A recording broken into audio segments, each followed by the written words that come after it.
eso no hay música. No. Están haciendo cosas, yo creo. No está en mute.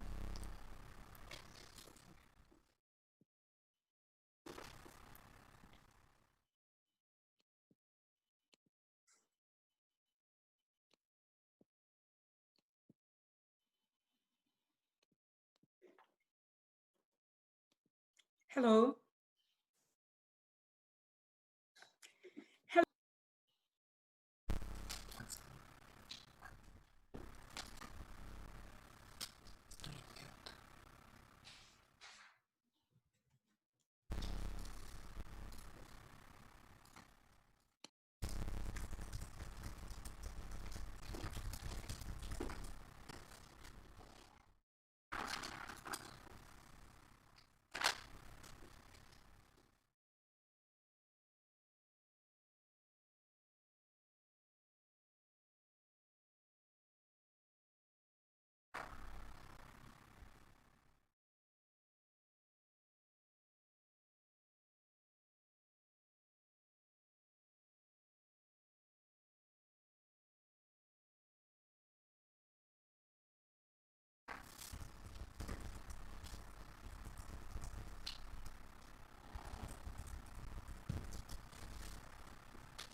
Hello, everyone.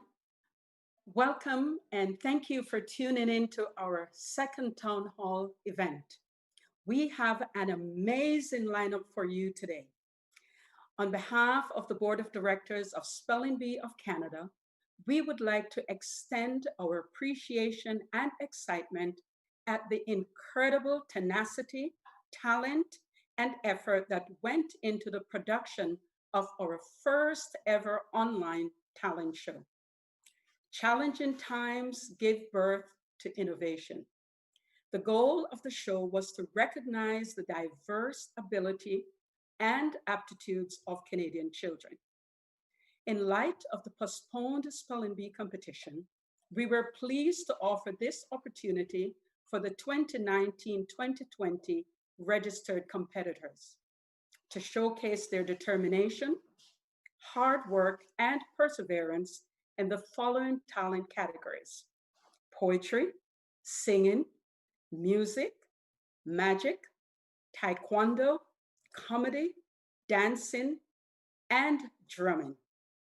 We want to congratulate all the students who participated and all the winners from the various categories. You are all winners. We want to take this time to thank the parents, guardians for encouraging and supporting their children. The performances by the children were amazing. It's obvious that the children spent many hours in preparation for the event. We want to thank all our celebrity judges for your time and professional manner in judging the various talents. We know it was not an easy task. To all our sponsors and supporters, we thank you for your donation of cash and products and for purchasing ads for the event. This enabled us to provide cash prizes, e-gift cards, certificates, and products to all the winners. We are so blessed to have many dedicated volunteers on the various committees who continue to bring their expertise, experience, and enthusiasm to each program. We thank you for your incredible talent. Your commitment keeps the organization operating smoothly and efficiently. Working together, we can achieve continued success. The Yoga Bee is a series that is now available on a YouTube channel. We offer an opportunity for you, your family, and friends to learn and memorize words and have fun with yoga while practicing words from your listed primary category. Tariq, one of our newest volunteers, have been demonstrating using words from the primary category. We are planning a live stage for the show, so stay tuned for that one. And on this SBOC Buzz News. Our Buzz News, which is already launched, is led by Fran, a new volunteer as well. It will feature monthly updates from the Spelling Bee family, interesting articles, quiz, interviews, videos, and much more. Students are also encouraged and invited to contribute by submitting their work to us to be featured in an issue. And finally, we will be sending out our digital book for the talent show to our sponsors today, and it will be uploaded to our website next week so all those can see that. Thanks again to our dedicated team here today. Some of you, you're seeing today, some of our volunteers, but a lot are working behind the scene. We want to say thank you. Again, my name is Julie Spence, founder of Spelling Bee of Canada. I will now turn you over to our president, Nagina Parma.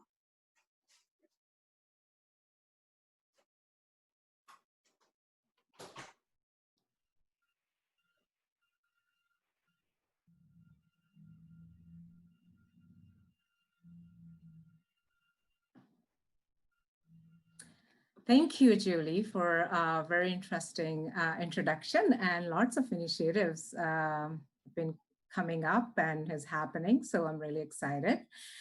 So before I introduce our special guest speaker for the afternoon, I would like to encourage our audience and the community who are watching us on YouTube and Facebook, please add your questions in the chat box so they can be answered at our question and answer session. So Mitzi Hunter is the MPP for Scarborough-Guildwood. She recently served as the Minister of Advanced Education and Skills Development. Prior to this post, she served as the Minister of Education and the Associate Minister of Finance responsible for pension reform. Mitzi Hunter understands our community and the power of working together. As a lifelong city builder, she's passionate about unlocking the city's potential by ensuring fair and inclusive access to employment and prosperity. As the former CEO of the Greater Toronto Civic Action Alliance, Mitzi worked to solve some of our toughest social, economic, and environmental challenges. Prior to this, she was the Chief Administrative Officer of the Toronto Community Housing Corporation, Vice President with Goodwill Industries, and a Regional Director at Bell Canada. Mitzi grew up in Scarborough, graduated from University of Toronto Scarborough with a BA, and completed her MBA from the Rotman School of Management. Mitzi continues to bring people together to solve problems while creating jobs and opportunity in our community. Welcome, Mitzi, to the Town Hall. Thank you, Nagina. It's really wonderful for me to join you today. I just want to say a huge thank you to Julie for the invitation, and to you, Nagina. And it's really one of my passions is literacy and learning and reading. And so I'm just absolutely thrilled to join all of the students, the families, and the community for today's town hall.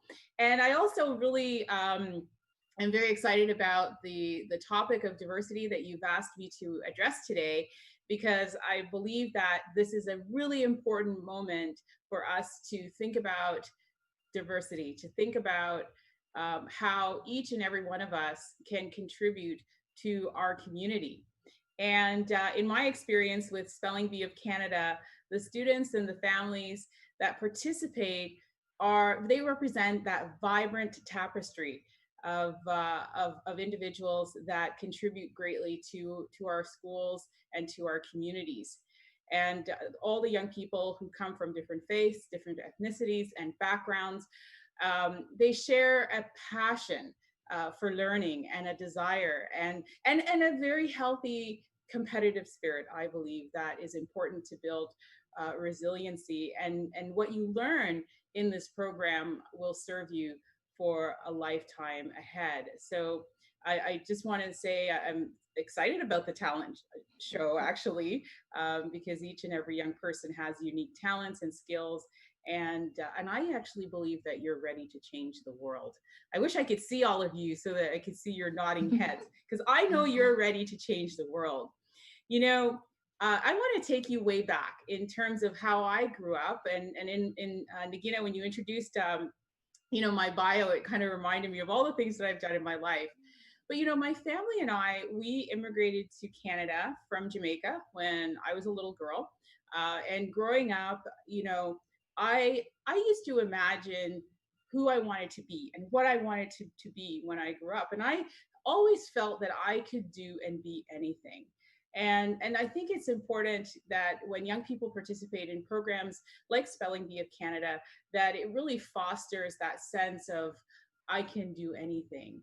If you can spell, you can do anything, really. That's what I believe.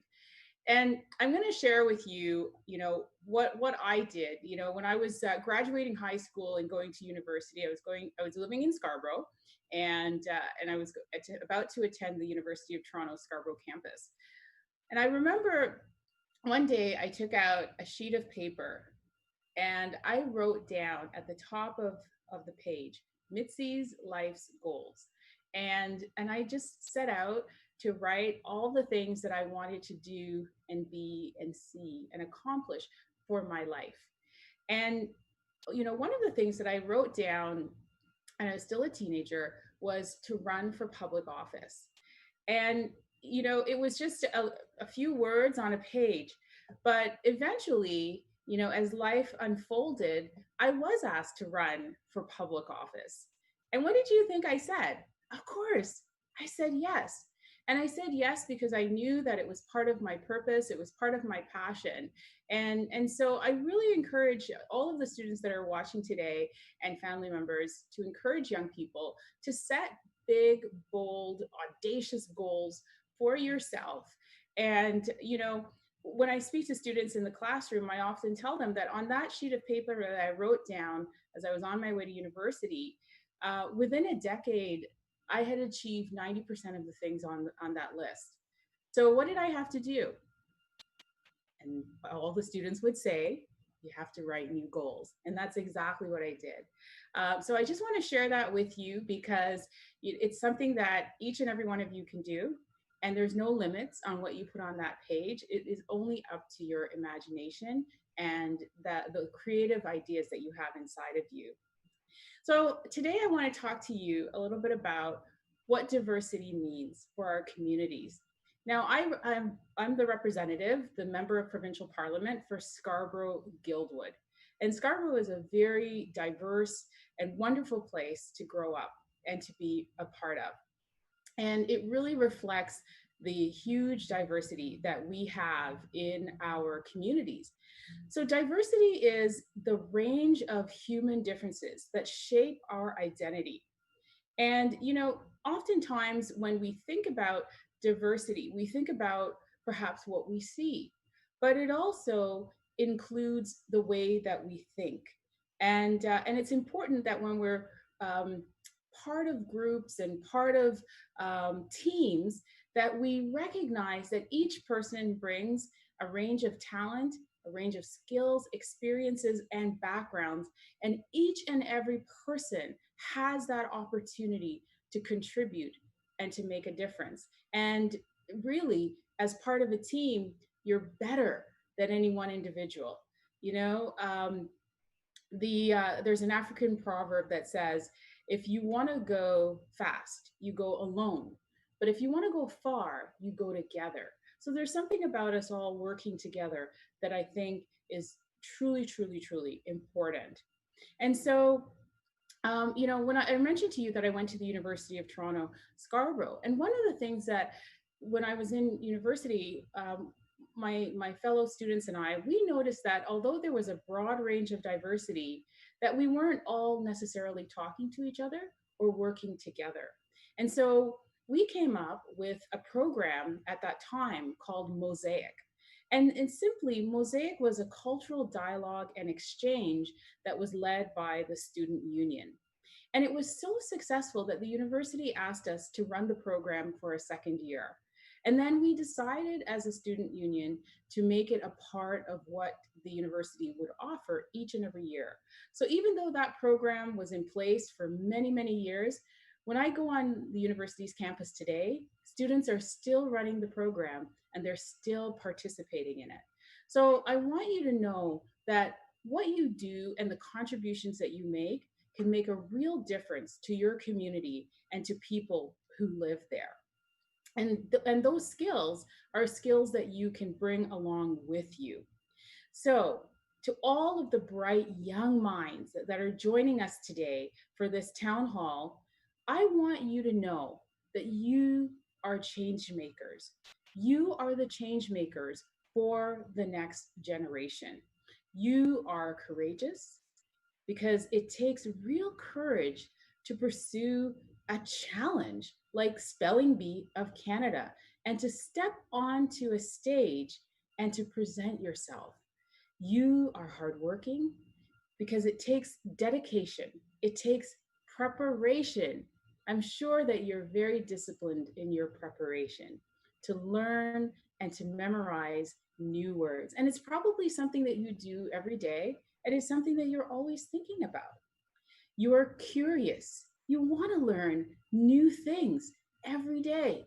You have what it takes to build a better and kinder world, not only in your Spelling Bee family, but in every day in your lives. Notice what is actually happening around you. Notice when things seem unfair. And I want to talk about that a little bit because right now we are in an important moment where we should all notice what is happening around us, what is happening to our world and to our community. We are in a global pandemic. Our health and our lives are at risk if we don't follow guidelines that are given to us, whether that's when you're in public places, that you wear a mask to protect yourself and to protect others? Or what is happening in terms of the movement against anti-Black racism? That's something that is affecting our world and is affecting our communities right now. And people are talking about it. And so, when I say to notice, I'll give you an example of what I mean. So I'm the former Minister of Education for Ontario. I'm actually the first Black woman to serve as Education Minister. In fact, I'm the first person of any color and diversity to be the Education Minister in our province, in the history of our province. And so when I first became Education Minister, and we have an excellent education system in Ontario, it's amongst the best in the world. And we had a very high graduation rate at 86.5%. Wow, what an achievement. 86.5% of students were graduating high school. But although I was proud of this very important milestone and achievement, I asked myself, who is in the 13.5 of students who were not graduating? Who are they? And why aren't they graduating from high school? And it became clear to me that there were certain groups that were not graduating at the same rate as their peers. Black students, Black youth, Black girls and Black boys, Indigenous youth, students in foster care, and youth with disabilities. They were not graduating at the same rate as everyone else, and they were far overrepresented in the 13.5. And to me, I noticed this. This was unacceptable. And I challenged the team at the ministry to do something about it. I wanted to correct this imbalance. And what we came up with was a new policy, and it's called Ontario's Education Equity Action Plan. And this was developed in 2017, and it is now still today the policy of the government. And you see actually many changes across our education system that is embedded in that policy and in that action plan. And so I want all the students who are listening to know that you can have a bold vision for yourself and for your life, for your community, and really for the world. And you can pursue that vision and you can make it happen because you have a voice. And when you notice things that need to be changed, you can use that voice. And I know, because you're part of Spelling Bee of Canada, that the voice that you have is an informed voice. It's an articulate voice. It's a strong, clear, and powerful voice. And I encourage you that when you notice things in your world, in your school, perhaps, that need to be changed, that you will speak up and you will get others to work with you to make that difference and that change that you want to see in your world. So I want to say to Spelling Bee of Canada, thank you so very much for the program that you are running that engages and involves young people and families, and that you found a creative way to bring us all together today virtually online for this town hall, and for inviting me and including me to be part of this very important and very special day. Thank you, everyone. Have a wonderful, wonderful afternoon.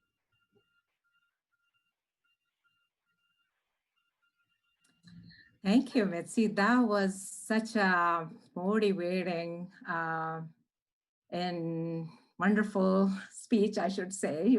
You shared with our community, and you have raised very good points about goals, diversity, and also motivating the kids at the same time who are anxious about going to school, or parents sending kids to school in the fall. And on behalf of SPOC Board of Directors, I would like to thank you for sharing your wisdom with us. And I hope you can stay with us because there will be some probably, questions from the audience. Okay, so I would like to introduce now two guest speakers who are also a wonderful speech pathologist from Toronto District School Board, Yvonne Wyndham and Shirley Taylor. And I would like them to introduce themselves and what insight they would like to share as speech language pathologists with our parents and kids who are listening to us today. Welcome, Yvonne and Shirley. All right.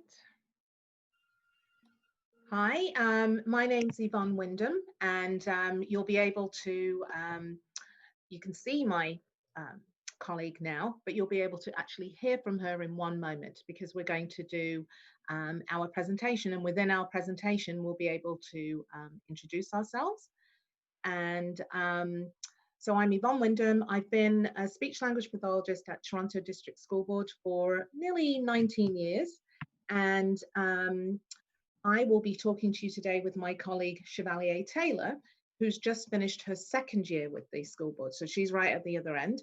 However, I mentioned the amount of time that we've both been working there, both short and long, because this is an example of how diverse our department is in terms of our different experiences. And that has actually enabled us to both keep up with technology in the 21st century, as well as sharing our wealth of knowledge to a wide audience by using various online platforms, which is how I guess Emily and the others discovered us, because we have a very big online presence even before the pandemic, but it's even more important now.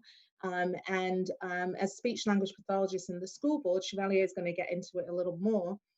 But we have a huge partnership with teachers and other professionals in order to help children to be as successful as they can be in school.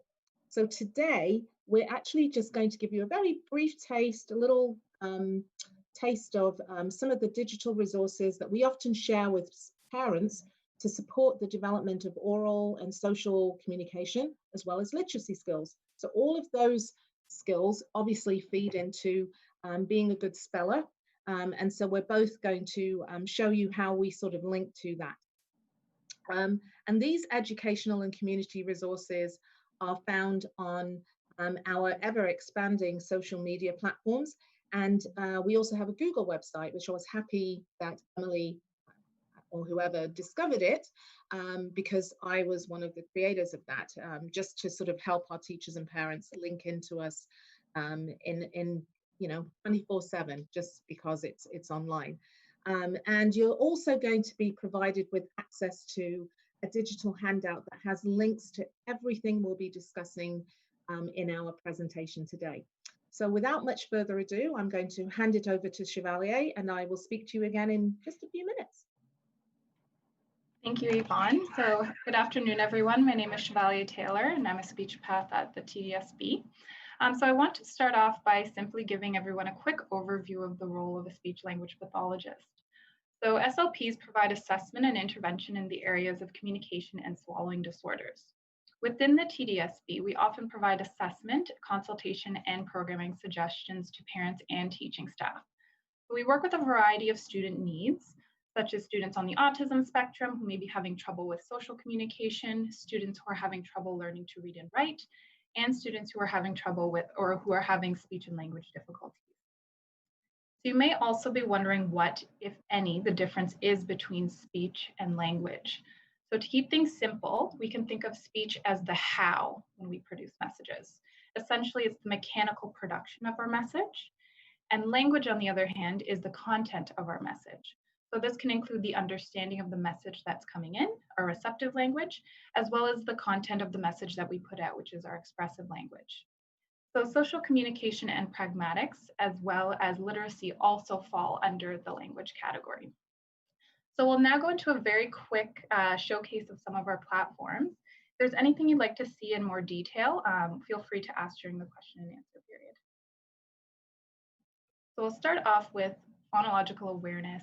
Our first social media resource that can be found on Instagram is an activity that supports phonological awareness skills.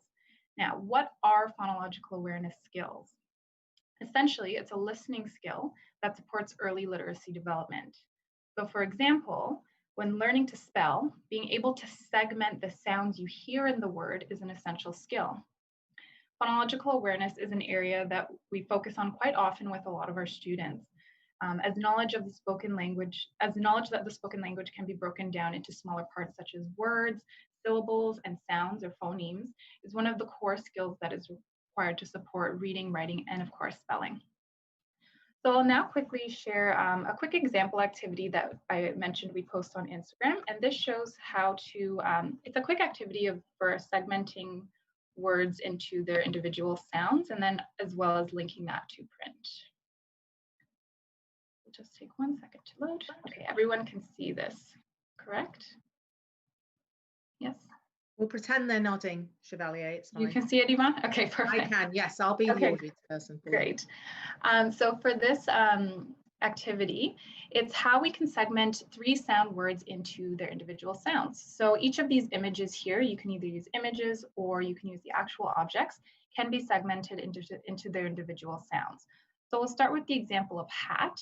So for this one, I would take the picture and show the child, and then you would separate the sounds by using, you can use blocks, beads, rocks, or even just the 3 dots at the bottom of this page here. And the way that you segment it is you would say the sound and then separate it into the individual sounds. So for hat, you would have ah, t. And as you're doing that, you can put your finger on each of either the blocks or the circles or the beads to help to kind of give a visual representation of those sounds. And it's also important to note that it may take a little bit of modeling and showing examples before your child will get the hang of it. But once they do, you can actually link this skill to print. So you can take each of those sounds. So the first sound, you can write down the letter that represents that sound, as well as for the subsequent sounds as well. And you can continue to do that with multiple different objects and images. Okay, we'll head back. Moving on,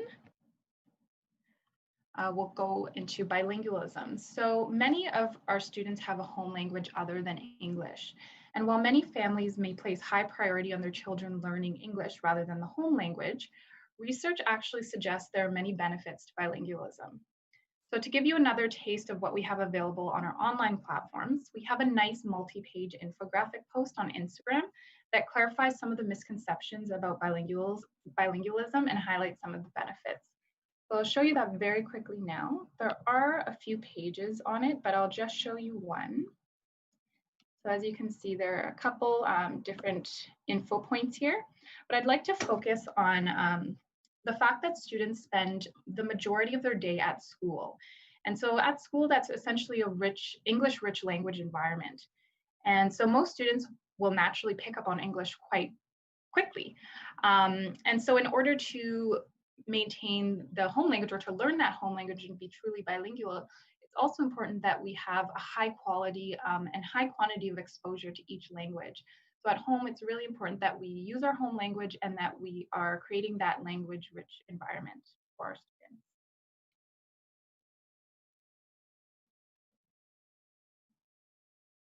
And now I will pass it off to Yvonne. Another huge focus that we have as speech language pathologists, particularly in the school setting, but this also helps children at home and in the community, is to work on their emotional literacy skills. And that is not literacy in the traditional sense. There's not a book that we're trying to get your child to read. It basically means the ability to read or identify or even understand and respond to emotions in yourself and in others in a healthy way, okay? And the more that you can work on their emotional literacy skills, the more children are going to be able to thrive in all areas of learning and emotional well-being. And the way that we do this as speech language pathologists, we are mainly doing this through a language lens. So if we can help them build up the vocabulary that they need, the emotional vocabulary for being able to express the way that they feel, to express their emotions, to be able to not have as many misunderstandings, this is going to help them to be able to regulate in a much more expected way. So self-regulation basically refers to how we manage stress or challenging moments. And so we work on that a lot as speech-language pathologists, because children need language to both understand what's being said to them and to express what's going on, okay? So if they have good receptive or even just enough of an understanding and good expressive language skills, then they can express their emotions using language instead of doing something more challenging in terms of their behavior, or even shutting down. That's another way that may happen because they've not got the labels that they need. And so we as speech language pathologists, we do provide our parents and our teachers some strategies to help children to use language so that they can regulate and express their emotions and have a more successful time at school and reach whatever potential they are, we're hoping for them to do. So how have we done this? Well, it ranges if you're a parent or teacher in Toronto District School Board in particular, but there are different boards in other places in Ontario where they're doing this. We might actually work physically with a teacher and the entire class or individual children, or this is what this presentation is about. We have a really big online presence that does focus on emotional literacy. So we even have YouTube videos, and I've provided the link in that digital document that you're going to get. And in those YouTube videos, there are 3 in particular that focus on emotional literacy, and that will tell you much more than what the little taste I'm going to give you now. So the first one talks about how you as parents and teachers can help children to regulate. So you're kind of doing it together, co-regulation. Then how do we get children to do this more independently? So that's the second video, and that is around self-regulation. So they're hopefully helping them to do that themselves. And then the third piece, which is woven through all of it, is emotional vocabulary. So trying to help them build those language skills to do that. And there's a lot of information just in general around emotional literacy on the Center for Social and Emotional Foundations for Early Learning site. They have some amazing information for parents as well. And again, we as TDSB speech language pathologists have, through our social media and different online platforms, you'll be able to tap into some of the information that I've just mentioned. And we thought with Emily and Julie that this would be some good pieces to put in today for particularly children who are doing spelling bees. We just thought it'd be great. I'm going to let you go on to the next bit. All right, so as mentioned, our social media can be found using all of the handles that are listed here. And again, all of the links that we discussed today will be provided in the digital handout that you will receive. And all of the posts that we showed earlier as well, and as well as additional activities, are all available on our platforms.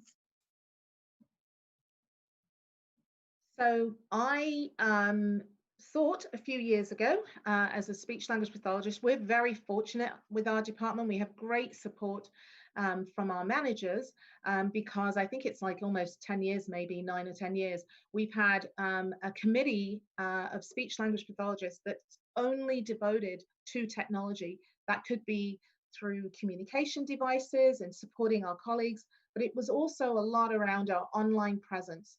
And in my own practice, talking to different teachers and some of my parents, because they knew we couldn't be around 24/7, they wanted a place to go where they could, pick up different documents or tips or just read something about us.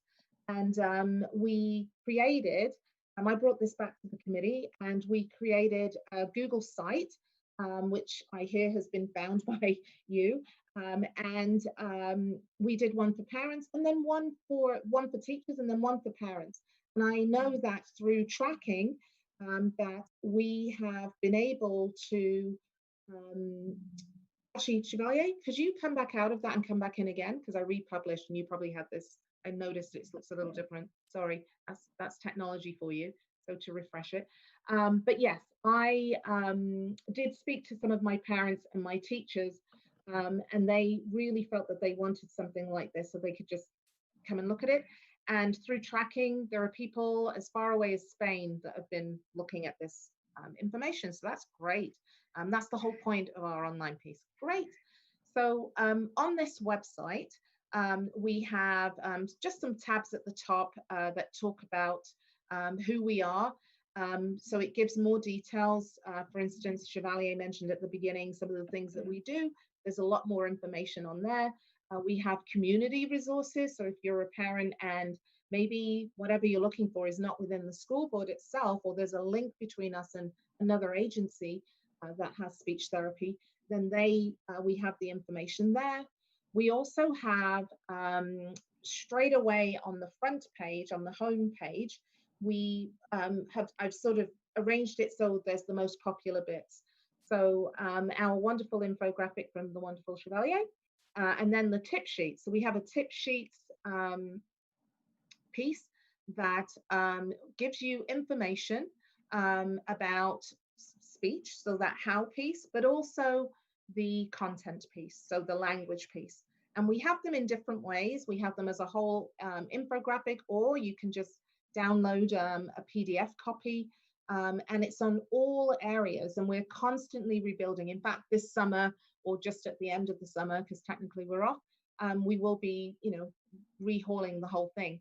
On the home page, actually, we have our Twitter feed goes through, and in that Twitter feed is the link to the Instagram page too.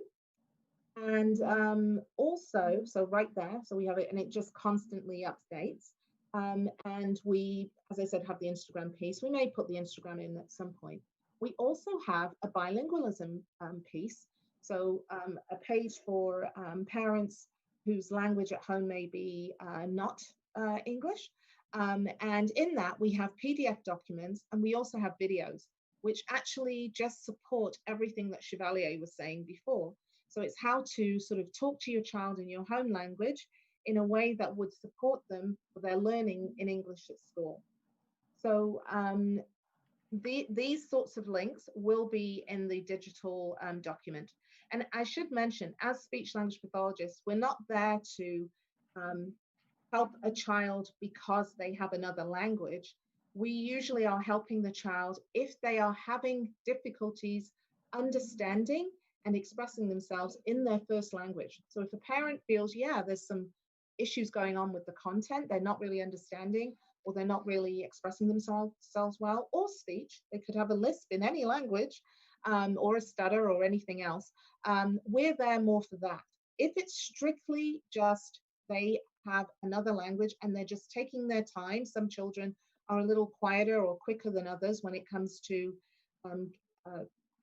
picking up English, that would not be our role. We're more there for whether they have an issue in their first language, and then we can help both parents and teachers.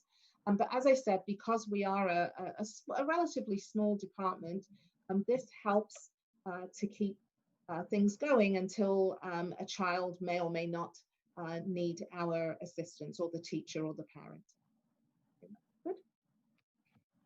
And just to finish off and chip in, Chevalier, if you feel, this document captures everything that we have talked about in our hopefully quick 10 to 15 minute piece here.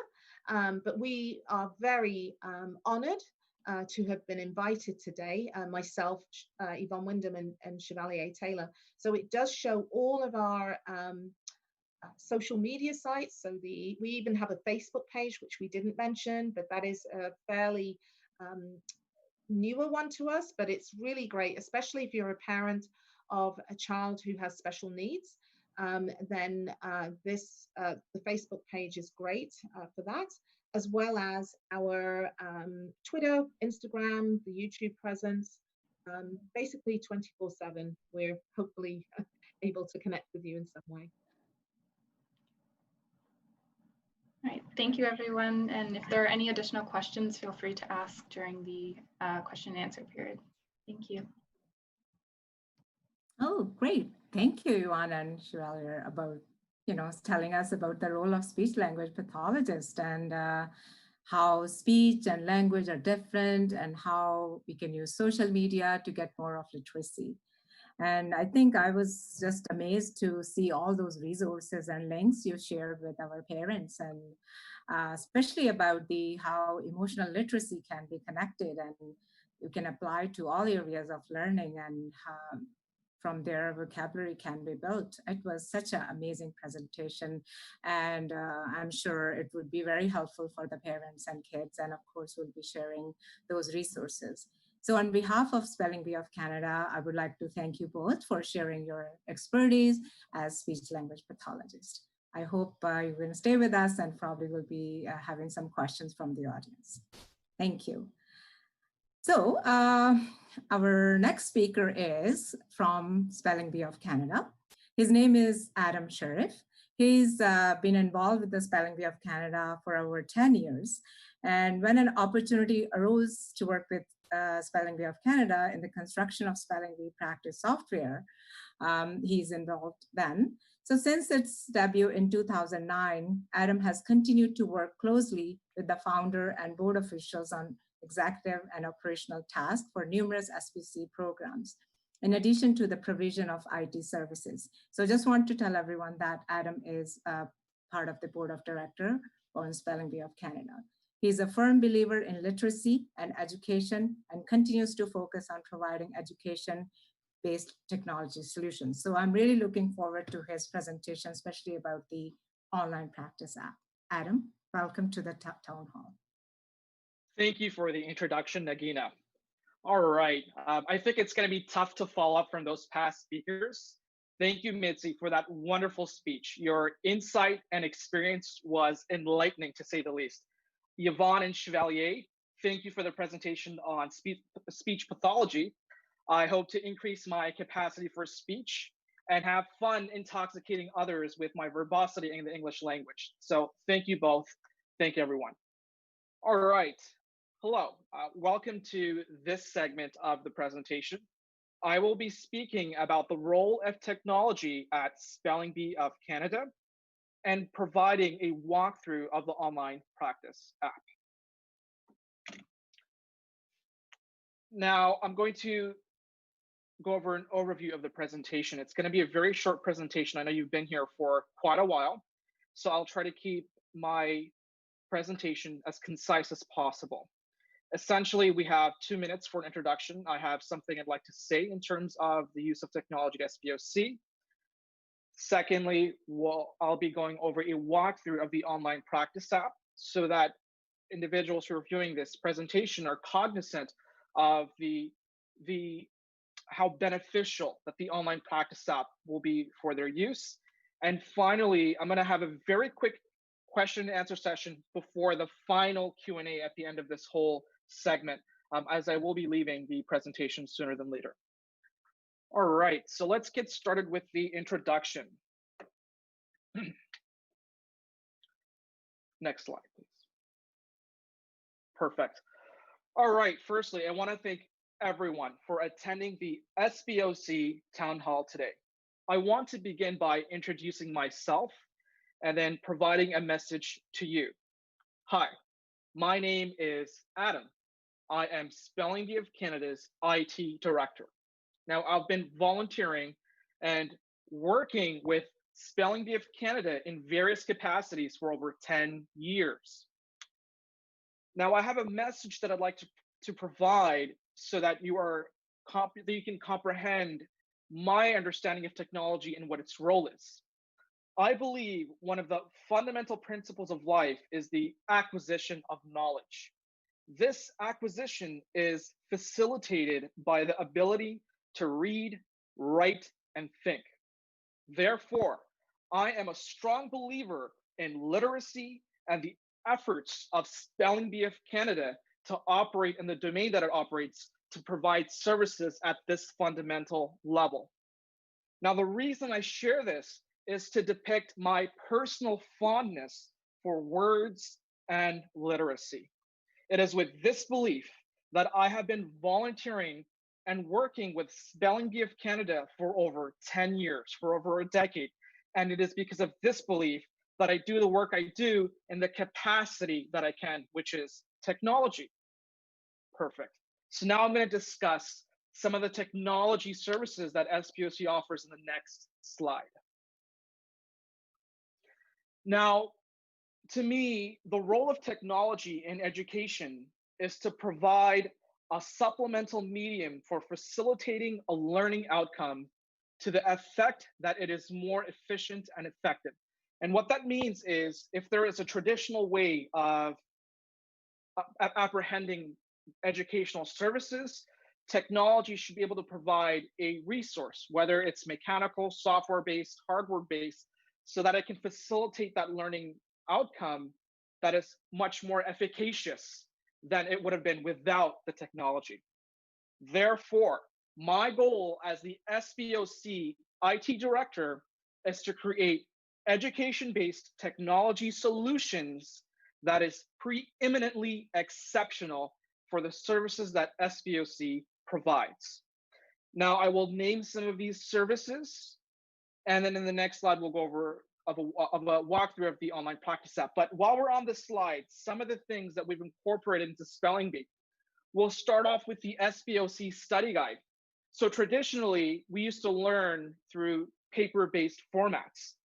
We used to print the SBOC study guide, and students would have to engage with the study manual on a print basis. But we've provided a few solutions. One was the ability to be able to access this in technological formats that came in the format of a PDF. And secondly, to create an auditory and visual guide utilizing the online practice app. In addition to that, we've had multiple technological-based solutions like the online competition preparation that we now offer so that anybody from anywhere in the world can access our services wherever they may be. And I think that is a benefit of technology. In fact, the presentation that we're now engaging in, the dialogue, I think today technology is more important than ever in this circumstance that we're in because of the pandemic. So I think it just goes to show how strong of technology can be in facilitating whatever it is our goals are, and specifically in the domain of education. Perfect. So now what I'm going to do is I'm going to go over or provide a walkthrough of the online practice app so that you may see the benefit of its use for the Spelling Bee competitions in the next slide. All right, perfect. So this image that you see on the screen is the online practice app. It is a web-based software that can be accessed on multiple platforms, from a desktop to a laptop to a tablet to a mobile device. Now, it is primarily intended to be utilized on screen sizes that are larger than 7 inches. That is because the online practice app requires screen real estate so that it is most effective in delivering its intended outcome. As you'll see that there are keyboards, there are a plethora of buttons and controls that are required for its function. Now, there are 3 main interfaces for the online practice app. I'm going to spend the next few minutes to discuss and explain what these 3 main interfaces are in the next 2 slides. So we'll move on to the next slide. All right, so you should see here 2 images of the 2 primary interfaces that any individual who is interacting with the online practice app would spend most of their time on. The first is the study section. Now, I think the study section is extremely important. One of the greatest achievements, I would say, in my time working with Spelling Bee of Canada. Some of you may not know that I was, in fact, a participant of the Spelling Bee over 15 years ago. I don't want to age myself here, but I think it might have been in 2003, 2004. And at that time, over 15 years ago, we would have to study the SBOC study guide with paper-based formats. So we would have a printed copy of the SBOC study guide, and then I used to study utilizing that. But one of the issues that I noticed is that sometimes I came across words that I did not know how to pronounce. And you'll understand with the spelling bee, that's one of the key issues that we've come across. So for me to be able to give back to spelling bee and all of its contestants to provide a visual and auditory format for learning, I think it's one of the greatest achievements I've been able to do specific to providing technology-based solutions for SBOC. So the study section, to go over a technical walkthrough, essentially you're able to select any word from the SBOC study guide, and then you can visualize and hear the words. We actually go to a professional recording studio and have all of these words recorded by a professional speech, you could say a pathologist, individual who is cognizant of the pronunciation of all of these words.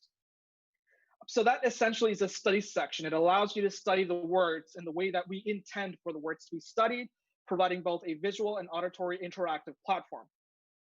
Now, the image on the right side is the self-test. So the self-test allows you to essentially test yourself of your knowledge and that which you've accumulated in the study section.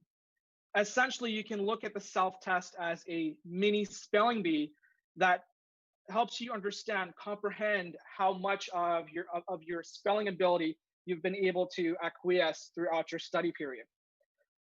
And you could say really that the self-test replicates the spelling bee in a technical format. So anyone who has access to the online practice app, I would highly encourage you to spend a lot of time utilizing the self-test in preparation for the competitions that we host. Now, in the next slide, I'm going to speak about some of the educational activities that we offer. We understand that learning is not a linear process, and we can provide services that are multimodal and multidimensional so that it can facilitate learning at a higher degree. And one of the things that we learned from our experience in study is to provide educational activities in the form of games. And I tend to stay away from that word specifically.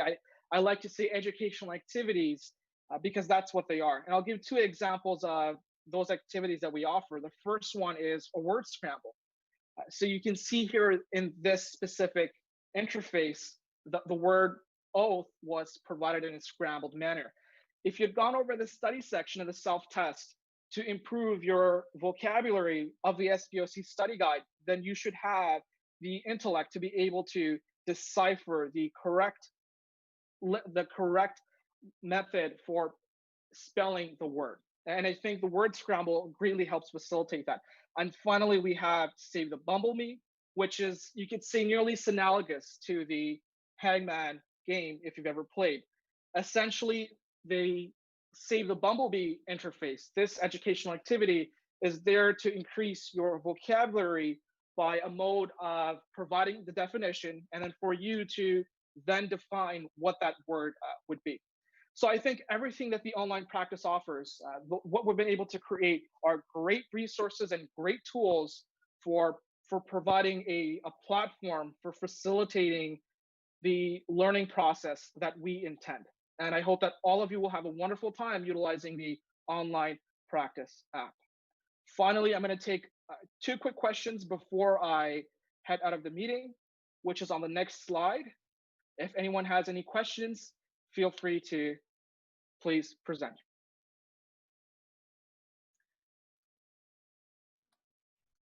So I'm having a look at the YouTube and the Facebook to gauge to see if we have any questions. Okay, so while we're here, I'm going to gauge a question that possibly could have been asked. I think one of the questions that we've been repeatedly receiving from individuals is, what's the next step for SBOC's technology? And we're currently working on 3 main tech-based products that we intend to release over the next few years. One of them being an SBOC mobile learning platform that I believe will be revolutionary. We'll provide more details on these tech products in the future, but I hope that's sufficient for now. Thank you for listening to my presentation. Thank you, Adam. I think there is a question from the audience. If you can address to that, I think probably you already mentioned that when is the app going to be developed into a mobile app for my phone? And is the app free? Understood. All right. Well, thank you for that question. That's great. So in regards to this question, when is this mobile app going to be developed for your phone? The time frame that we're expecting is over the next year. And in regards to its cost, we will release more details at a later time. Thank you. That's great, Adam. Thank you so much. And I just have to say that I did not know you were a speller, Adam.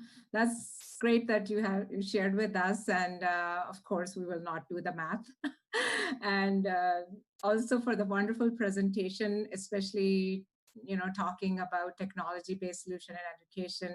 So as an educator, I can relate to that because right now technology is paramount, and without that, we won't be able to move forward. And of course, thanks to technology, we are doing this town hall.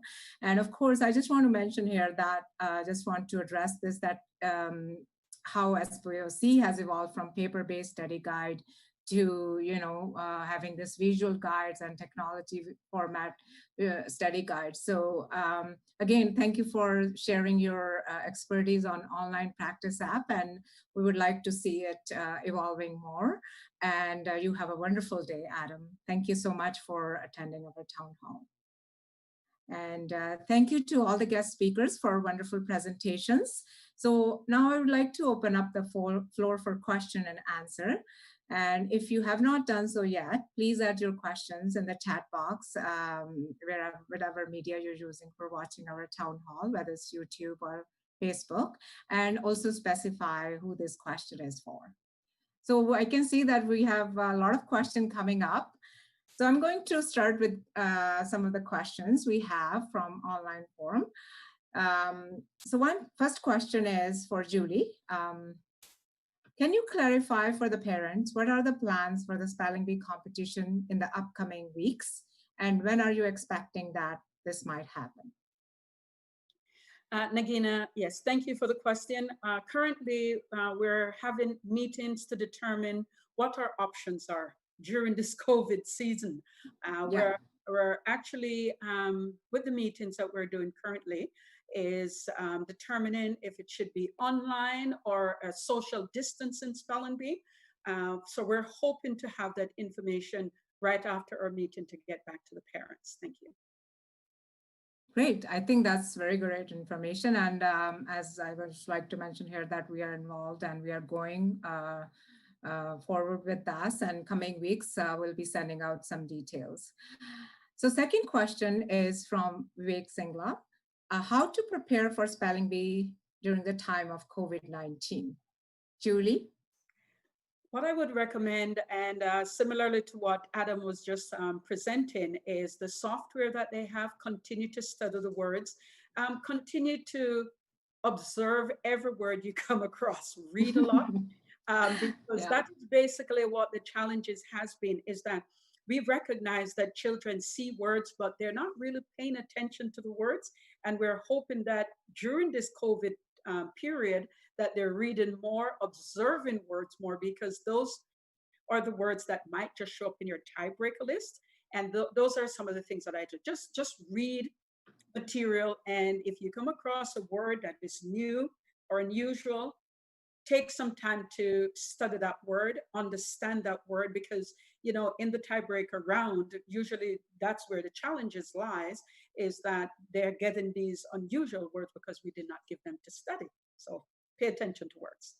Yeah, I can relate to that. We're learning a lot of new words like COVID. We did not know about the COVID words, right? So yeah, thank you so much, Julie. So I think we are engaging our international audience. So there's a question from YouTube.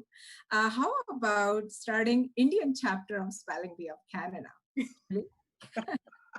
Well, it's amazing because with our new board of directors, we have what you call a Canadian Invitational, which we are in the process of developing, thanks to David, who is on that committee as well. So pretty soon, you know, we've had requests from right across the country, and that we're definitely we're hoping, I was speaking to the VP Hermione, and she's thinking within a year or two, we should have the invitational and inviting international children to come to Canada to participate in the Spelling Bee of Canada's program. We're really excited about that. Yeah, thank you, Julie. And I just mentioned I was able to go to some schools in India when I had a visit in December pre-COVID. So I was able to meet with some of the principals. So hopefully, maybe using technology, we can start something in the coming years. So that's kind of our vision and one of the priority areas. Yeah. Thank you. Okay, so next question is for our speech language pathologist, Yvonne and Chevalier. How have students used spelling as a vehicle to help them with speech therapy?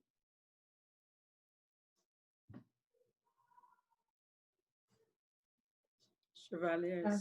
Oh, right. So using spelling to help them with speech therapy. Well, as school board speech language pathologists, we are mainly consultants. We don't do therapy in the school. However, we do help the teachers with that. And there are many different links, because language is in every single subject. So you sort of need spelling for everything that you do. But in terms of speech therapy, it would be more that you might help. Well, obviously with spelling, the better the spelling is, the better you're going to be able to get your message across to others in writing. So when we think of spelling, we all normally like this for spelling bee or what have you, often they're single words. But really, in a school setting, you are trying to help them with vocabulary, with spelling, to help them with their vocabulary. So the better their vocabulary is, the better the spelling is going to be. But we don't speak as single word people, right? We don't, you didn't just come on and say spelling. You said spelling bee of Canada and this and that and what have you. So words don't live just by themselves.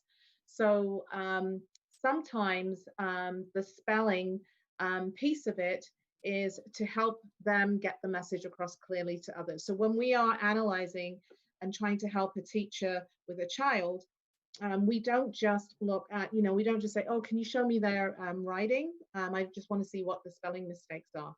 We also look at the vocabulary underneath. The better the oral vocabulary, the better they know words in particular, the better they are going to recognize them when they read. Which is really, it links to the receptive piece. So you talk about information going in orally. When someone is talking to you, you're trying to see if you can understand it. That is the receptive piece. Well, that links, if you think of a tree, and the reading and writing and spelling and everything else is the top of the tree with loads of leaves, the roots underneath are the oral language. So on the other side of that is the expressive language. So the better you can speak, the better you actually can write. And again, the better the vocabulary that you can express, the better you are going to be able to spell. So it's really more that it's an underlying piece that you need. Chevalier also mentioned the phonological awareness, which is really an oral language piece that supports the reading and writing. So before we even have the kids look at letters, we work on the sounds, we work on the listening piece first. And then they can start to link the sounds to print, what sounds go with what letter. And then that is the beginning of that sort of spelling piece. But in terms of the actual question of how does spelling support speech therapy, it's usually the other way around, that speech therapy, having that speech language piece, supports the spelling. Do you have anything to add to that, Chevalier? I agree completely with everything you said. Yeah. Thank you, Chevalier. So next set of questions we have for students. So I'm so happy that we have some students who have joined us to be part of the panel. So we have Daniel and Naomi. We have Pranav, who is the winner for music. We have Salash from Magic winner. So there are some questions. Welcome to the town hall. And I would like everyone to give us some short intro. What's your name and what grade you are in and what do you do as a hobby. So we'll start with Daniel or Naomi. Hi. Hello. Hi. Hello. Well, I'm Daniel. I'm going into grade 10, and as a hobby, I I like to play my saxophone, my steel pan, and play basketball. You're a drummer too. Yeah, sorry. Go ahead, Naomi. Hi, my name is Naomi McDonald. As a hobby, I like to play the harp, I like to speed skate, and I love playing tennis. That was a lovely harp. You're a mom. Thank you. Okay, Pranav. Hi, I am Pranav Sandeep. I am in grade 3 and I am 8 years old.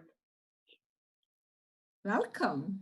Good. I see your parents are here too. Do you want them to say hello? Can you introduce yourself? Hello. Hi. Thank you for coming to the town hall. And Silash. Hi, I'm Salish. I'm going to grade 8. And as a hobby, I like to do magic, play soccer, and read books.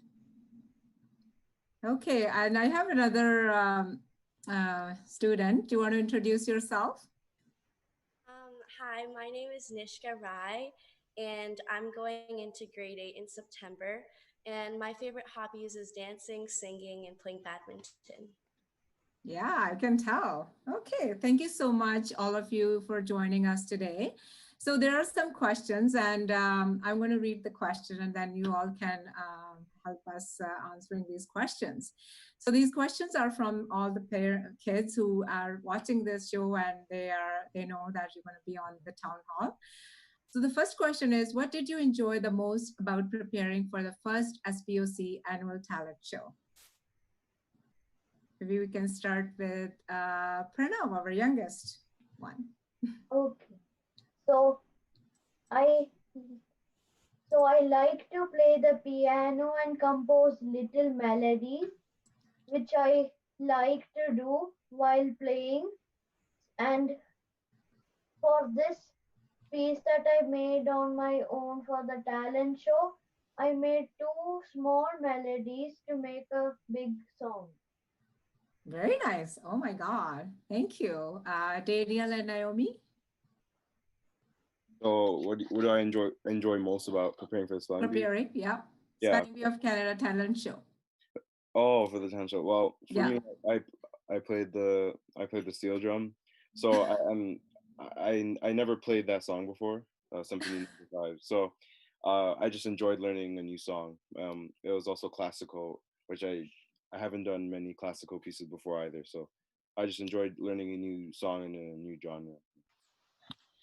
How about you, Naomi?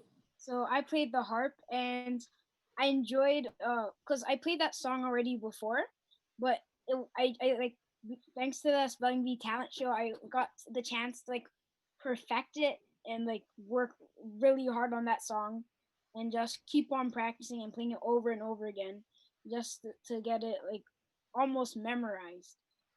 Oh yeah, you are so good. I can tell. Okay, Nishka? What I enjoyed the most was, well, I did a semi-classical fusion dance, and it was one of my first times choreographing my own dances. Oh, and awesome. I just really enjoyed just showcasing my talent. This is like something I don't really see a lot of people do here. So that's what I like to do. You know, I love those moves. Maybe one day I can, ask you to help me learning. Thank you. Salish? Oh, I really enjoyed this whole experience, and I just want to thank Spelling Bee of Canada to host the annual talent show, first ever talent show. Yes, so I was doing magic for about 2 years, but because of this talent show, I was able to perfect my techniques, learn new stuff, make my own routine, and I was really happy that you guys enjoyed it. So yeah, it was a really fun experience, and it was really memorable. Yeah, I also want to learn some magic from you too. Thank you, guys. So there are a couple of more questions for you. So next question is, please describe what's your day like and how it has changed post-COVID-19. We'll start with Pranav again.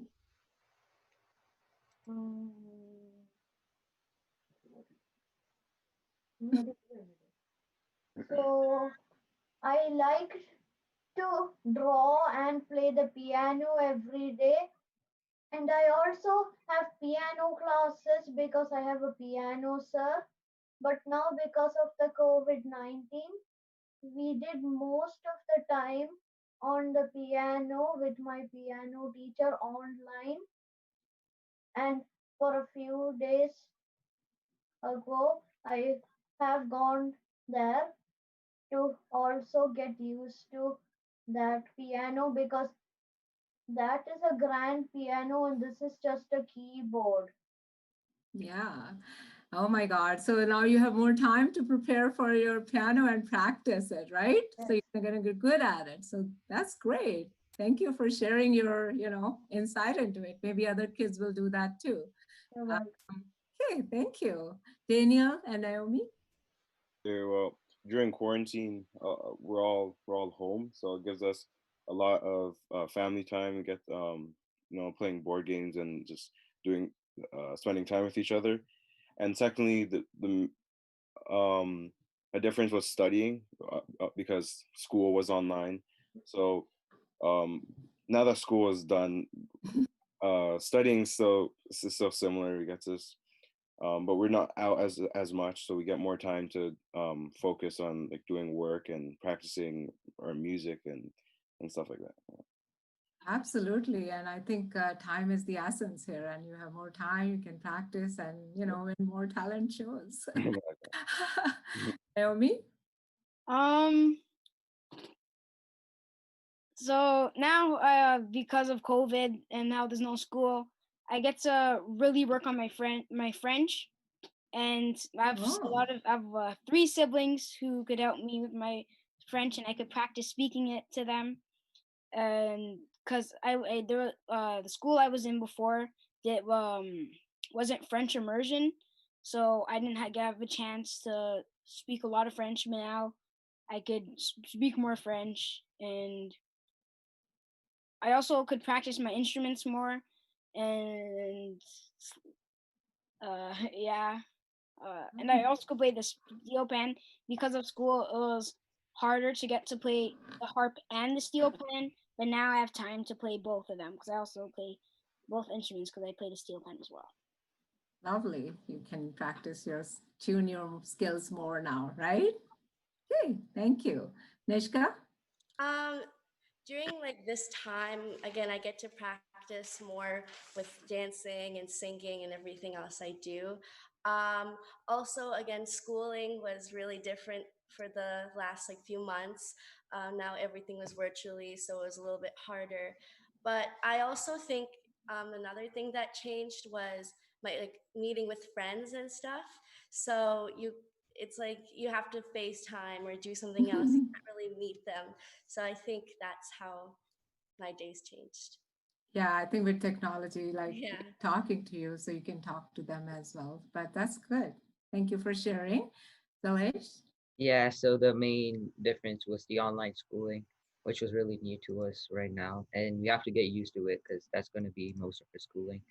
And now things are starting to open up. I go play with my friends, soccer or basketball in the nearby park, and I still have my online classes on the evenings. So I'm a programmer, so I learn new programming languages, and this is a time where we can use to learn new skills and perfect your skills. So yeah, this is a time where we can use the time to do something new and learn something new. Yeah, absolutely. Learning new things. And I'm so glad that you shared that you're a programmer. I did not know that. Good luck with that programming. Thanks. Okay. So what language you're learning?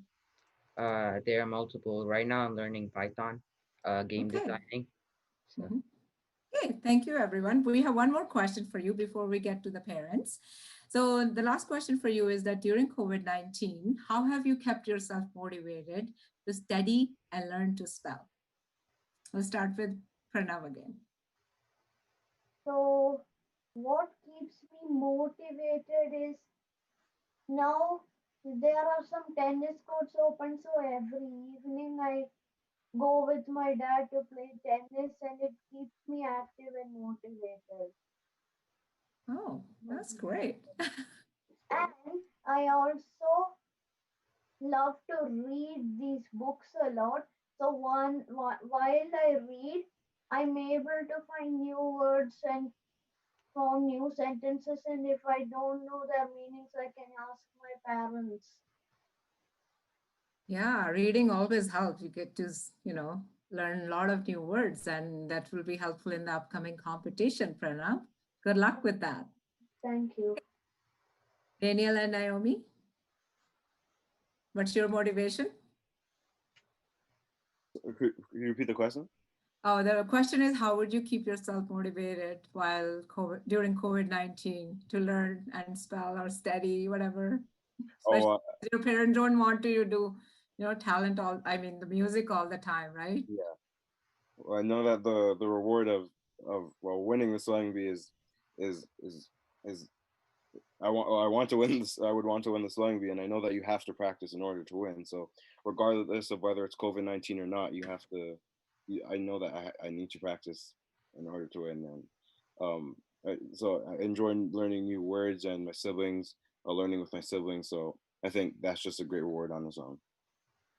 Okay, Naomi, do you want to add something? Yes. So, last year when my brother won the spelling bee, I saw how happy he was and how amazing, like just the feeling, and I felt super happy for him.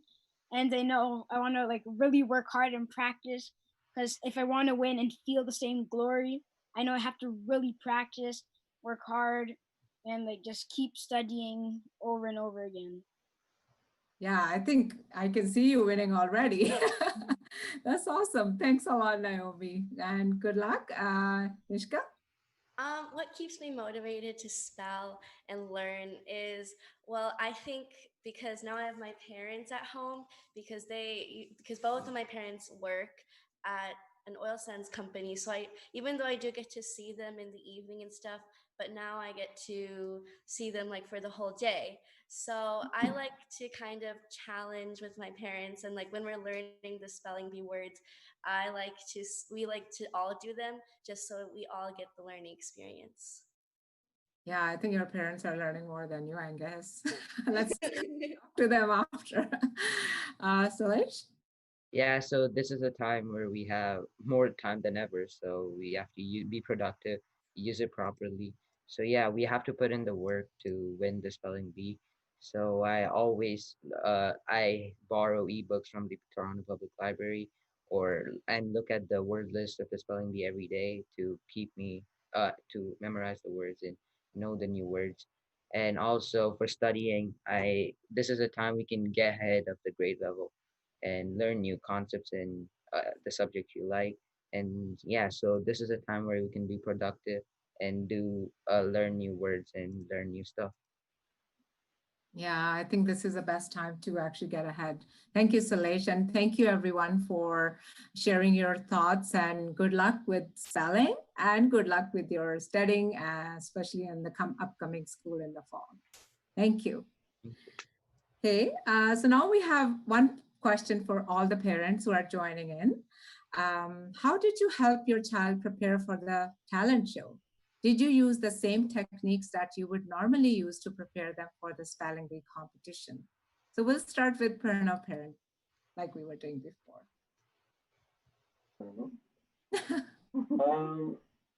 So, in fact, our plan initially was to, he loves playing the piano, and in fact, we didn't realize that he had this talent for creating his own melodies as well. Like he had played it, but then we didn't know if it's good enough for a competition. And many thanks to his piano teacher. All credit to him, because we asked his advice, and he also suggested that you should go ahead with this, and it's a really good talent showcase and everyone to enjoy as well. So with regards to comparing this with preparing for the spell bee, even for we didn't want to overwhelm him with preparation for spell bee as such. So we wanted the experience to be learning with fun. So learn a new word and then see if you can understand and relate to what you see in your normal life, and then and he had his fun practice sessions with his cousin as well. So when they used to chat online, they used to challenge each other with way he used to learn for Spell Bee. And I think learning with fun, and then we didn't want him to be like stressed out. A lot of kids could get stressed with the number of words that they're presented. So we wanted to make him more enjoyable with the words. So that's what we've always been telling him. Like do whatever you do, but have a lot of fun and enjoy what you do. Yeah, I can relate to that. And without fun, I think nothing you can learn unless they're not engaged. So adding fun is the best thing you are doing. Thank you. We'll go to Kathy, Daniel and Ms. Small. Yes. And first of all, thank you so much for having us on this town hall. This is amazing. I was having a little trouble with my internet. So when you were asking, like it's choppy when you're speaking. So could you, I think that's why our family were having problems hearing the questions. With choppy when you. So the question is, how did you help your child prepare for the talent show? Did you use the same techniques that you would normally use to prepare them for the competition, spelling bee competition? Yeah, so there are very similar techniques. So with the spelling bee, the biggest difference that with the spelling bee, they help practice with each other, because currently we have 3 kids that are in the spelling bee. So and we have intermediate, junior, and primary, right? So each person, whilst taking up their other sibling, they are learning at the same time. So, but with the talent competition, they sort of individually had to do their own thing. So the most important part was the daily practicing. In Daniel's case with the editing, he had to make sure, okay, we allot this time for your editing. You know, he was very creative with how he decided he was going to play 2 different steel pans and merge them together. So, you know, just even for him, and he had to learn a new skill, how to edit the final piece. So again, he was learning, you know, new skills. And with Naomi, the challenge with her, because the harp is still pretty big. She started learning on a harpsichord, and she has just moved on to the harp. So it's a pretty big instrument for, you know, still a medium-sized person, you know. So the challenge was to make sure she could flip the levers and do all that she had to do while, you know, not losing a beat. And I was so proud of her, because, you know, she made it look very easy. And the harp is quite a unique instrument to master. So I was very proud of her. Yeah, thank you, Kathy. And I'm sure that it must be a hard work for you as a parent to prepare them, but good job to you. Good job. So we'll move to Vishali's mom, Nishka's mom, Vishali, sorry. So what's your say on that? Yeah, first of all, thank you so much for providing this amazing opportunity to showcase their talent. So that's really kept them busy. This was right after the school was done, so they were completely engaged with this talent show. And regarding the dance, like Nishka has always wanted to choreograph her own piece. So she selected her song, and then she edited that one. And there was a challenge doing a recording outside. So she managed everything. We were just checking her steps and approving, oh yeah, it looks good, it's perfect. So she took care of most of her stuff.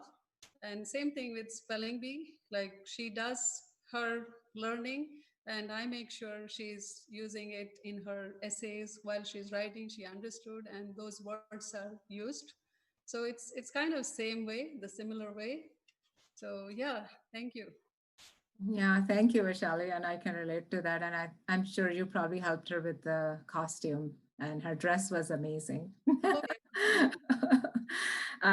So I would like to go to Celeste's dad. What do you think? What do you say about that? Hey, first of all, thanks to the entire SBOC team for organizing this event in spite of all this pandemic.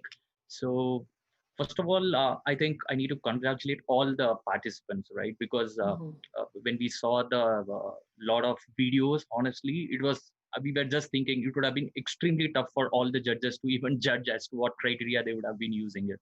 So my sincere maybe congrats to all the participants as such and to the winners.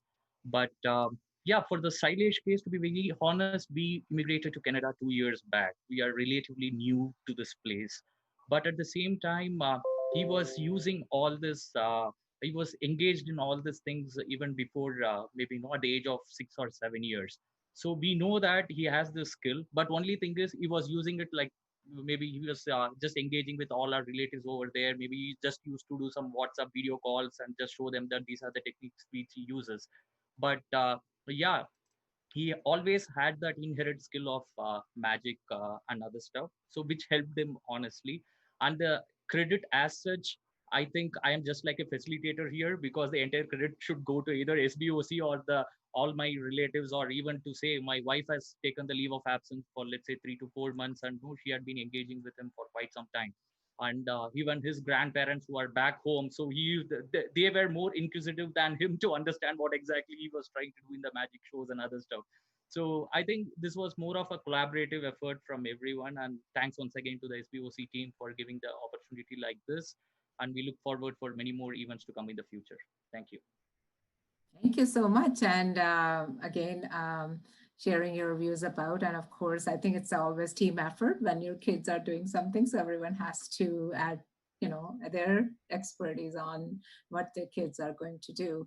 So again, thank you all the students and kids who came to our town hall meeting, and the parents who actually have a contribution, especially in their talents, and of course in the upcoming competition.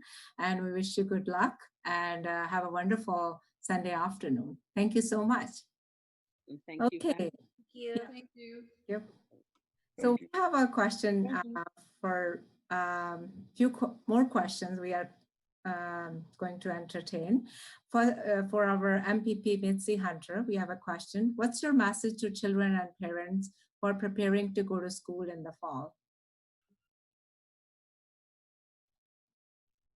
To all the students and the parents that joined today's town hall, how impressive are you? It is absolutely just inspiring to, first of all, to see your take on learning and what is important to our students at this time during COVID, and how positively they have adjusted to learning from home and learning in all of life's situations and circumstances. As the former Minister of Education, of course, I strongly believe in public education. I believe it is the key to unlock the potential for our young people, and that every young person in Ontario has a right to the best education possible, and that we need to be facilitating that as a province. So during COVID, the question was like, how are students faring and how are they learning? And listening to these students today really shows me that they're just absolutely creative, talented, and are learning through all circumstances. I just want to say thank you to the parents and to the students. Also to Spelling Bee of Canada for creating this forum that's motivating and inspiring students and educators as well. It was so wonderful listening to Yvonne and Chevalier talk about speech language pathology, and how we are nurturing the roots of learning and oral language through Spelling Bee and through literacy and learning, and that was also really, really wonderful as well. So as everyone is really looking forward to the back to school, I'm sure everyone is excited about back to school. It's always an exciting time. I've talked to young people who have said they never could have believed how much they miss school because yeah, they don't really have it. So everyone is really looking forward to back to school. And, the virus is still here. So we have to be very mindful and very respectful of guidelines coming through from public health, from the Ministry of Education, and from the school boards and the schools themselves. Parents have a tremendous role to play, and it's going to be a very tough decision for parents in terms of whether to send their child back to school. and if they feel confident in the planning and in the school environment in order to do that in terms of the health and safety of that student as well as members of the family. And so that's going to be very difficult. And I do think that it's important for the leadership in our province, from the ministry's perspective, from the school board's perspective, and each and every leader within the school and educator. And what are the key roles that is always present in our school, but is going to be elevated for the Back to School 2020 is the custodian. Those individuals that keep the school environment clean and sanitized and healthy have an incredibly important role to play, because we have to be very, very mindful of the new public health standards and guidelines for hand washing, for social distancing, and making sure that we have enough space between people as we're still dealing with the risk of a virus that is circulating in our communities. And then, of course, we have to be learning.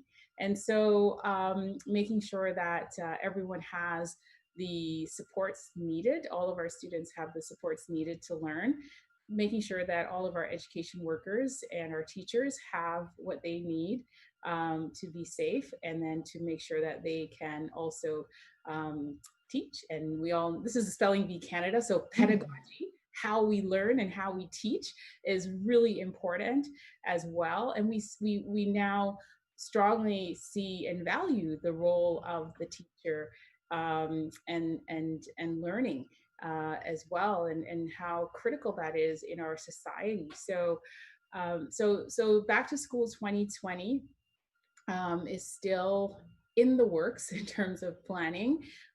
We don't have all of the answers yet coming through from the ministry and from the school board, but also not all of those answers are fully known, because the virus is a new virus, and we need to assess how it is impacting. So we're in stage 3 of opening in many parts of Ontario, other than in places like Peel and Toronto. We're still in stage 2. And the reason that things are being opened gradually and in stages, because we can't afford to have a second wave that is unmanageable in the province. It would be very devastating from a health perspective and from an economic perspective. So we have to take things step by step. But, like everyone, I believe, who takes part in this type of forum in terms of Spelling Bee Canada, learning is important. And every year of a student's life is really important to their social and emotional development and to their learning. And so we can't afford to waste a year. We have to make sure we make good, sound decisions and based on the guidelines from public health and also from our educators as well. So we have to listen to both sides at this time. But I want to say to our educators out there, listen to those students. I mean, they are inspiring because they are learning in all forms and in all ways, through play, through creativity and practice, and even through the relationships they're developing with siblings and parents in the home. It was really great to hear from them today. So thank you for allowing me to be part of today's town hall and to share with all of you. Thank you so much. Yeah, thank you so much, Betsy, for sharing your views about, going to school, and especially as a parent, I can see that I'm very anxious as well. So let's see, hope for the best, and how the plan will come. We'll wait for it. Yeah, thank you so much. And we have one more question for Julie and Adam. So having a Zoom meeting with the regional president to understand the technology will be helpful. Will we be having that? And when we'll be meeting with the chapter presidents? And also there's one more question that I will also add to that do we have the final dates for regional competition? And will there be more talent shows in the future for kids? So we can all answer these questions together. Absolutely. And as I mentioned earlier, we're in the planning stage, as Mitzi just was talking about. There's still COVID, it's still there. And we're definitely meeting next week to discuss our options for online. We've never done that before. So if you have some ideas, please share with us, info@Spelling Bee of Canada, or you can also join the meeting. And we're also looking to see if the bee can be hosted as a social distancing venue. And possibly, I believe the board was thinking somewhere between September, October, November. I believe after the meeting next week, it will be decided and to know when it will happen. If it is online, then of course that information will be shared. Definitely will the talent show. Absolutely, it's an annual event, and the board again is also busy with the marketing director planning their strategic planning around that and when the dates would be for. So if you have something, Madam President, to add to that, please go ahead. Yeah, so I just want to add to that I have reached out to all the chapter presidents, and you probably have seen my email, and I have sent a link for the forum for what kind of preparedness you are in, and you can share your thoughts on that with me, and that will be discussed and brainstormed in the upcoming meeting with chapter presidents, and they are involved at every step of the way. And one thing I just want to tell you that because we are not sure about the dates, we will be only coming up with any dates or anything after the meeting. So again, if you have any more questions, feel free to reach out to me and Julie to tell us anything that you think is concerned or any suggestions you might have. So we are at the end of the town hall, and I would just like to take a moment to thank you everyone for another amazing town hall. And I would like to thank my team here, all the marketing team, all the graphic designer personnel who are involved in taking care of the technology. And I hope that, we will continue this in the future. And I just want to say you all have a wonderful Sunday afternoon. Please continue to follow us on Facebook, Instagram, and YouTube for our further updates and upcoming events. Thank you so much and have a wonderful day. And don't forget Victor and Yar, Tari, all those guys in the background doing an amazing job with the production. We are truly excited with the YouTube. I know Emily is busy, Hermione in the background with all the help and the support that everyone have given up their Sunday for. We truly, truly appreciate it. Thank you so much. Yeah, thank you so much.